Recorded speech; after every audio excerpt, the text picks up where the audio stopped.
What is up, guys? Welcome back to Cheeky MMA. This weekend, the UFC delivers one of the biggest cards of the year as Conor McGregor returns to take on Max Holloway in a blockbuster rematch at UFC 329.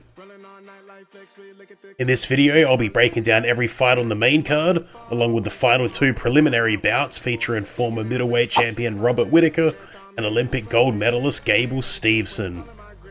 As always, we'll cover the strengths, weaknesses, current form and path to victory for every fighter, before finishing with the betting section and my official predictions. Let's jump straight into the action. Alright guys, so on the preliminary card we got Elisha versus Gable Steveson. Ellison enters the fight as a proven professional heavyweight, while Gable Steveson arrives carrying Olympic gold and enormous expectations. Ellison has already shown us that the kind of fighter he is. Now it's time to see if Gable Steveson can prove the hype is justified. Gable Steveson enters this fight as one of the most accomplished wrestlers ever to transition into MMA. Steveson has an undefeated professional record and possesses an athletic profile that few heavyweights can match. The biggest strengths are his elite wrestling, physical prowess, and explosive athleticism. His wrestling credentials are world class. Once he gets his hands on his opponents, they're often forced to spend the remainder of the fight defending takedowns and trying to survive. Steveson is an Olympic gold medalist, a two-time NCAA Division I national champion, a four-time Big Ten champion, and one of the most decorated amateur wrestlers to ever transition into MMA. Simply put, very few fighters entering the UFC have arrived with a wrestling resume as impressive as his. His wrestling threat also opens up his striking, and we've already seen flashes of genuine punching power early in his career. The weakness is experience. While the early results have been impressive, he still has far less experience than most other UFC heavyweights and hasn't yet faced significant adversity inside the cage. Current form, however, couldn't be much better. He's undefeated, finishing opponents quickly, and continues to look more comfortable every time he competes. His path to victory is clear. He needs to use his wrestling to dictate where the fight takes place, overwhelm Ellison with his athleticism and force him to fight defensively from the opening bell. If Steveson gets on top early, it's difficult to see Ellison having many answers. As we head into Ellison's breakdown, he enters this fight a significant underdog and faces a massive step up in competition. His biggest strengths are his toughness, his willingness to engage in experience in chaotic heavyweight fights. He's shown that he's prepared to push forward and make fights messy, which can sometimes create opportunities against inexperienced opponents. The weakness is the overall skill gap, so he's facing an Olympic gold medalist who appears to have advantages in wrestling, athleticism, physical upside. He's also struggled when facing higher level competition. This match represents one of the toughest challenges for his career so far. His path to victory is narrow. He needs to survive the early wrestling pressure, drag Steveson into deep waters, force him to deal with a situation he hasn't really faced yet in MMA. The longer the fight goes, the more questions remain with Steveson. Can he answer everything that comes his way? Officially, I'm leaning towards Gable Steveson. While there are still questions about his long-term ceiling in MMA, there appears to be a favourable stylistic matchup against an opponent who may struggle to deal with his wrestling, let's be honest. Unless Ellison can survive the early pressure and expose Steveson's inexperience, I expect Gable to take control quickly. So heading over to the betting section, safest bet, it's obviously Gable Steveson. He's coming in about $1.04 on the money line there. Value bet, obviously Steveson, but probably by, I'd say KO TKO, which is coming in at around about $1.45. Favorite prop, Gable Steveson round 1 finish, bumps that up to about $2.10 return. Underdog, for Elisha Ellison to survive round 1, which is paying at about $3.20. If you're looking for a bit of a lotto ticket win though, Elisha Ellison via KO is paying at a whopping $21. Yeah, my official pick is Gable Steveson. Most likely result, I think it's going to be a round 1 KO or TKO. I think Stevenson's just too good, too strong, and confidence rating for that one's about a 9.5. Next up to finish the prelims, we got Robert Whittaker taking on Nikita Krylov. Robert Whittaker enters this fight as a former UFC middleweight champion and one of the most accomplished fighters in the division's history, while Nikita Krylov arrives looking to secure the biggest win of his career. Krylov has proven himself to be dangerous and unpredictable. The question is whether he can overcome the experience gap and prove he's capable of competing with a fighter like Robert Whittaker's caliber. Let's break down Robert Whittaker. So Whittaker's biggest strengths are his experience, his movement, his striking versatility. He strikes from some weird and funky angles. He sets up his kicks with his punches. He's one of the most technical sound fighters in the division. Sharp boxing, mixes his takedowns in well, excellent footwork, he's very well-rounded. His fight IQ is amongst the best. The weakness is the accumulated wear and tear. He's getting a bit older, he's had a bit of damage. We all seen, Hamzat breaking his jaw. He's had a few upsets, Izzy's knocked him out. Whittaker has continued to compete against top competition and remains one of the most proven fighters on the roster. His path to victory is clear. Use his speed, use his footwork, be technical, control the range, avoid extended exchanges, pick Krylov apart over 3 rounds. If Whittaker wins, it's likely to be through a decision or a late stoppage. The key to Krylov's breakdown. Krylov's biggest strengths are his aggression, finishing ability, and the fact that he's just random and unpredictable. He's dangerous everywhere the fight takes place and has proven throughout his career that he can finish opponents both on the feet and on the ground. When he's able to establish pressure and force chaotic exchanges, he's a difficult fighter to deal with for anyone. The weakness is his defensive ability though. That's where his liabilities are. His aggressive style can leave openings. Against a technical striker, that can be costly. Krylov has produced some impressive victories. He represents a significant step up in competition fighting Robert Whittaker though. His path to victory is straightforward. Pressure Whittaker early, make the fight uncomfortable and force exchanges where his power and aggression can become factors of play. If Krylov wins, it's most likely by stoppage. My official lean though is towards Krylov. I just think that he's the younger lion in this one. Whittaker has faced elite competition for years and remains one of the most technical and complete fighters in the sport. I trust Whittaker's experience, movement, overall skill set to manage the danger and take control of the fight.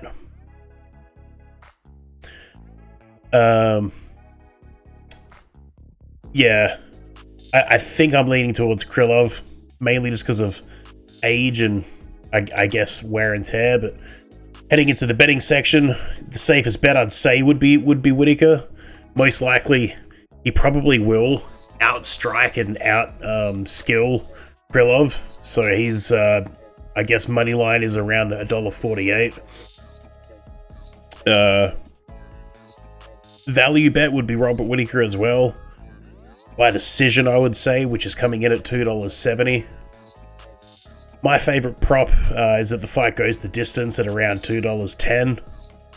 Best underdog would be Krylov though, inside the distance, around $3.40. Probably best lottery ticket would be Krylov by submission at around $8.50. My official pick is Robert Whittaker though, most likely by decision. Confidence rating for that is 7.5 out of 10. Alright, first up on the main card we got Bobby Green and Terrance McKinney. This is a classic veteran versus rising contender matchup. This one really excites me if I'm being honest. Bobby Green has been competing against the best lightweights in the world for well over a decade, remains one of the most experienced strikers in the UFC. Love Bobby Green, love his attitude, love everything about Bobby Green, man, huge fan. Across from him though is Terrance McKinney. I'm also a huge fan of Terrance McKinney, that's why I love this one. One of the division's most explosive finishers, with McKinney winning this. He usually does it quick, making this one of the most exciting. You got McKinney coming in, comes out like a banshee out of hell. This should be great. Heading into the Bobby Green breakdown though, even after all these years, Bobby Green remains a dangerous and highly competitive lightweight. His biggest strengths are his boxing, defensive movement, and fight IQ. Green possesses some of the slickest hands at lightweight. He fights with his hands low, but he relies on his head movement and timing, which he has phenomenal head movement and great timing.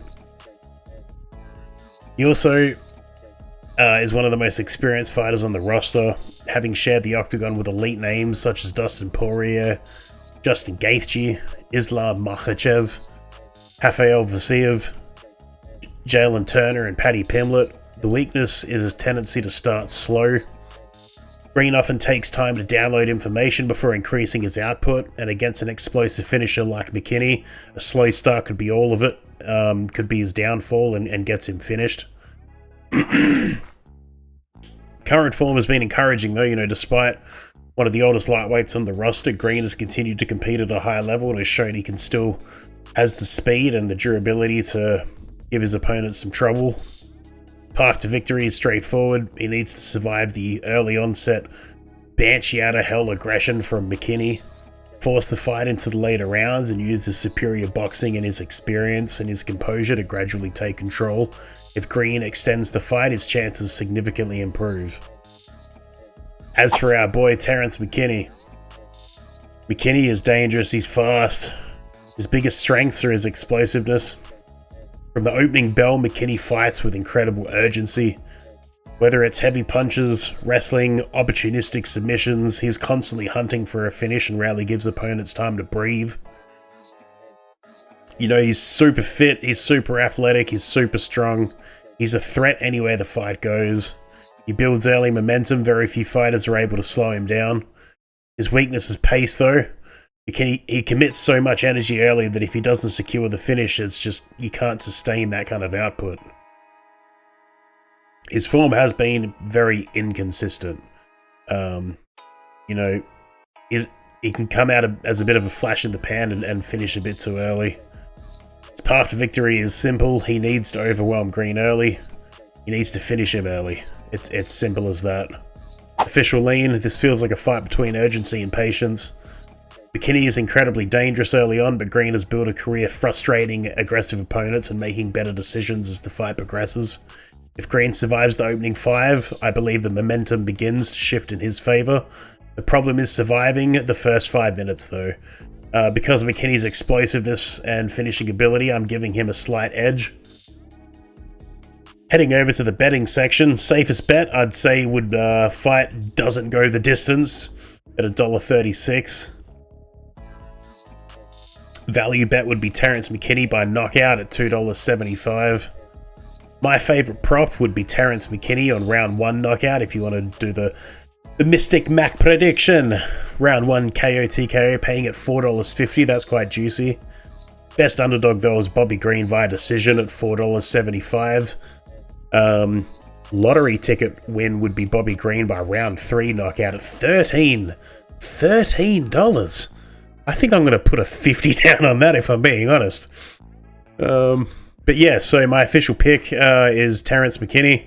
I think it's going to be by knockout, guys. My confidence rating for that, 7.5 out of 10.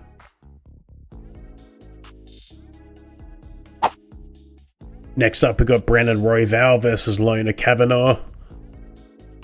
Brandon Royval enters this fight as one of the most exciting contenders in the flyweight division, while Lona Kavanagh arrives fresh off the biggest win of his career with a stunning upset over former UFC flyweight champion Brandon Moreno. Royval has spent years competing against the very best fighters in the world. The question is whether Kavanagh can prove that his upset victory over Brandon Moreno was the beginning of something special rather than a one-off breakthrough performance. Going into the Brandon Royval breakdown, we got Royval's biggest strengths as his pace, creativity, and ability to capitalize in chaos. Few flyweights are as dangerous during scrambles and transitions. He has a knack for finding submissions or landing damaging strikes when opponents make even the smallest mistake. His pressure and willingness to engage him make him the most entertaining in the division, in my opinion. The weakness is that his aggression style can sometimes leave openings. He's willing to take risks against sharp counter-strikers that can occasionally get him into trouble. Royval has consistently proven himself against elite competition and remains one of the most battle-tested flyweights on the roster. His path to victory: drag Kavanagh into deep waters, force him to fight at Royval's pace, make him deal with the chaos that has troubled so many elite fighters before him. If Royval wins, it's likely by decision or late submission. As for Lona Kavanagh's breakdown, Kavanagh's biggest strengths are his speed and technical striking and his confidence. He's an intelligent, technical and sound striker who rarely wastes movement and consistently makes good decisions under pressure. His upset victory over Brandon Moreno placed him as a legitimate contender and demonstrated that he belongs on the big stage. The weakness is experience, however. While the talent is obvious, he hasn't faced the same level of competition as Royval over the same period of time. The question is whether he can replicate that success against another elite flyweight. His path to victory is straightforward.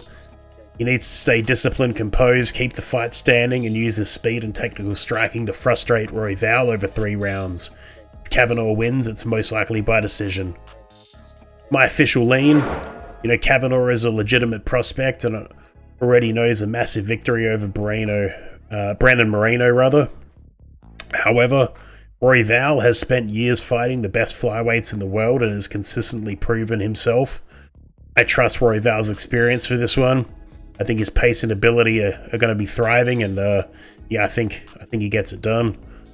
Heading over to the betting section, our safe bet for the money line goes for the fight to go the distance at around $1.55.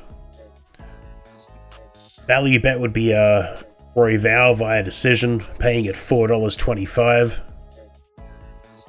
My favourite prop for this one is Brandon Royval via decision at around $4.25. Best underdog though would be Kavanagh for a decision at $3.30. Lottery ticket though is Royval via submission at $9. But yeah, my official pick for this one is Brandon Royval by decision. Confidence is 7 out of 10. Next up, we got Cory Sandhagen versus Mario Bautista. Mario Bautista has done everything asked of him to reach this point. Now we'll find out whether he's ready to defeat one of the UFC's most proven bantamweight contenders in Cory Sandhagen. Breaking down Cory, Sandhagen's biggest strengths are his fight IQ, his unpredictability, and his problem solving in real time. Few fighters in the division are as difficult to prepare for. His ability to switch stance, create angles and attack from unexpected positions makes him one of the most unique strikers in the sport. What separates Sandhagen from many elite strikers is his ability to adapt. If plan A isn't working, he's more than capable of making adjustments and finding a difference and a different path to victory at that. The biggest concern for Sandhagen, has traditionally been his ability to deal with wrestling. Fighters who can wrestle, close the distance, control position, have found success against him in the past. While he's competed successfully against elite opposition, high-pressure wrestlers have occasionally found success by limiting his movement. His path to victory is clear though: control the range, disrupt Bautista's rhythm, and use his superior movement and striking variety to pick him apart over the course of the fight. If Sandhagen wins, it's most likely by decision. Breaking down Mario Bautista, Bautista's biggest strengths are his relentless pressure, his cardio. He is quite well rounded as well. He never gives his opponents a moment to breathe, constantly mixing crisp boxing, powerful leg kicks and timely takedowns to keep them guessing from start to finish. He's not the most flashy fighter in the division, but Bautista is incredibly effective. He sticks to his game plan, he manages risks very well, and consistently puts himself in a position to win rounds.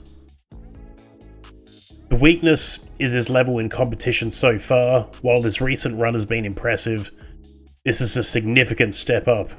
One of the most complete bantamweights in the world with Cory Sandhagen. The biggest question is whether his style will be effective against a fighter with Sandhagen's movement, experience, and versatility. His path to victory is straightforward. He needs to pressure Sandhagen relentlessly. He needs to mix in takedowns, force him to a fight that he doesn't want to fight, limit his movements, and take all his space away. Take his striking away. If Bautista wins, it's most likely by decision as well. My official lean is Bautista deserves respect for the run he's put together. but this feels like a difficult stylistic matchup. Sandhagen has spent years competing against title challengers, former champions, and elite contenders. His movement, creativity, and experience against world-class opposition should allow him to control the fight and gradually separate himself on the scorecards. So yeah, I'm leaning more towards Cory. Heading over to the betting section, we got our money line that the fight goes the distance, paying at around $1.60. Value bet, we got Cory Sandhagen dragging it out to decision for $3. Our favourite prop is Sandhagen by decision yet again at $3. The best underdog though is probably Bautista by decision, which is paying at $4.20. Our lottery ticket for this one is Cory Sandhagen via submission, paying at an astounding 10-1. My official pick for this is Cory Sandhagen by decision. My confidence for this is 7.5 out of 10. And now heading into the co-main event, we got Benoît Saint Denis, BSD versus Paddy the Baddy Pimblett. Benoît Saint Denis enters this fight as one of the most aggressive and entertaining lightweights on the UFC roster, while Paddy Pimblett arrives looking to continue his rise towards title contention, especially after his defeat to Justin Gaethje. Both fighters have built their reputations on finishing fights and putting pressure on opponents. The question is, whose style breaks whose first when they finally meet in the center of the octagon? With the Benoît Saint Denis breakdown, we got Saint Denis' biggest strengths as his relentless pressure, his incredible toughness, and his killer instinct. You know, I'm pretty sure he's from the French Special Forces. He's quite a weapon. Whether it's a knockout or a submission, he's constantly hunting for the finish, rarely gives opponents a moment to breathe. A few fighters in the division are willing to push the violence the way he does. He crazy. Whether the fight stays standing or hits the mat, he's constantly forcing opponents to work. Weakness is that he's a bit too aggressive though. He's willing to absorb damage in order to create opportunities, which can be good but leaves him a bit vulnerable. Against the sharp finishers, that's very dangerous. Despite recent setbacks, Saint Denis has consistently shown he belongs there though, in the top of the division. His path to victory: drag Paddy into a high-paced physical fight, force him to defend constantly and make him uncomfortable from the opening bell. If Saint Denis wins, it's going to be by stoppage. It's going to be with a big punch. We'll see if Scousers don't get knocked out. We'll see if Scousers do or don't get knocked out in this one, I'll tell you that much. Paddy the Baddy, his breakdown. Paddy's biggest strengths are his slick submission game. You know, his grappling, his ability to punish even the smallest mistakes. While much of the attention focuses on his personality, Paddy has quietly developed into a legitimate lightweight contender, earning victories over Tony Ferguson, King Green, and Michael Chandler along the way. He's particularly dangerous when opponents make mistakes in transitions, where his submission game can quickly become an absolute killing factor. Biggest concern is how he'll respond after suffering the first loss to Gaethje. His resume continues to improve. This represents another significant step up in competition against a fighter who won't give him a moment to relax. Paddy has continued to improve with every UFC appearance and appears more complete now at any stage of his career. His path to victory is straightforward. He needs to use his size, survive the early pressure and force from Saint Denis. If Paddy wins, it's going to be by submission or decision, I think. My official lean: this feels like one of the most difficult fights to predict on the card, I'm going to be honest. Saint Denis is the more aggressive fighter and will likely push the pace from the opening bell. Paddy, however, has continued to answer questions throughout his UFC run and has looked better than every time he's stepped up a level of competition, apart from with Gaethje. The longer the fight remains competitive, the more interesting it becomes. I'm slightly favouring towards Paddy, just because I think he's going to learn his mistake from Gaethje of not really being able to transition from the striking to the grappling. Let's go to the betting section with a safe bet going that the fight won't make the distance, paying it around $1.45. Two of the biggest, most aggressive finishers, so I highly doubt it's going to make the distance. Value pick is Paddy Pimblett via submission though at $4.50. That's quite a decent payout. Our favourite prop for this one, though, is the fight doesn't go the distance at around $1.45, same as the safe bet. Underdog pick, though, is Saint Denis to go inside the distance at $2.90. Our lottery pick, though, is submission from Paddy by round 2, paying at $8.50. Official pick for this is Paddy Pimblett by submission. Confidence is 6.5 out of 10. And now, for the main event, we got Conor McGregor and Max Holloway for the rematch. Max Holloway enters this fight as the active veteran still competing against elite opposition, while Conor McGregor returns after years away from the sport following injury setbacks and a lengthy layoff. The major question heading into this fight isn't what Max Holloway is and what he's capable of. We know exactly what Max has been like in recent history. The question is whether enough of old Conor McGregor still remains. Breaking down the McGregor, Conor's biggest strengths are his power, his left hand, his sniper of precision, and his counter-striking. At his best, he possesses some of the cleanest boxing in MMA history. He has genuine one-punch knockout power. His timing is elite. He's exceptionally dangerous in the opening rounds. The weakness, however, is the uncertainty. He's returning from a lengthy layoff, suffered a serious leg injury, extensive partying, and hasn't competed at the highest level in years. It's difficult to know exactly what we're getting from Conor McGregor because we simply haven't seen him compete in way too long. His path to victory: start fast, control the striking, hurt Holloway before the fight turns into a high volume war. Conor wins is with that left hand, likely going to be by knockout.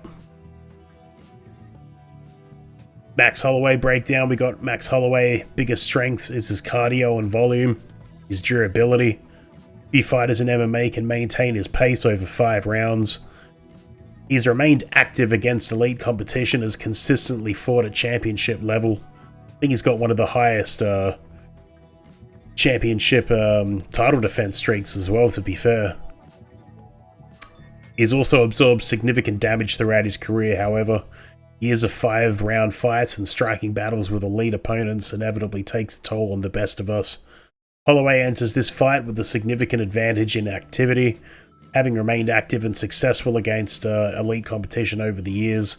His path to victory is surviving the early danger, extending the fight and forcing Conor into a high output battle. If Max wins, it's likely by decision or late stoppage. My official lean: McGregor has the power advantage, Holloway has the cardio. McGregor is highly dangerous early on. Holloway becomes increasingly dangerous every minute the fight continues. Assuming the time away, injuries, and lifestyle outside the cage haven't significantly diminished Conor's ability, I believe he still has the power to end this fight with one left hand. Therefore, I'm leaning towards Conor. Heading to the betting section, we got our safest bet. The fight does not go the distance at $1.35. Value bet is McGregor by knockout, paying at around $4.20. Our prop bet for this one is McGregor by round 1 or 2, which is coming in at around about $5.50. Best underdog McGregor round 1, $8. $8 for round 1. Which is also our lottery ticket. McGregor round 1 knockout. So yeah, our official pick is McGregor by knockout. Confidence rating for this one is a 6.5 out of 10. And there you have it, guys. Those are my official betting tips and breakdown for UFC 329. As always, let me know your predictions down in the comments below. Who are you backing? What's your best bet on the card? And do you agree or disagree with my official picks? If you enjoyed the video, make sure you leave a like and subscribe to the channel for more UFC betting tips, breakdowns, and post-fight analysis. Good luck with your bets, enjoy the fights, and I'll see you all in the post-fight analysis. Take care, guys.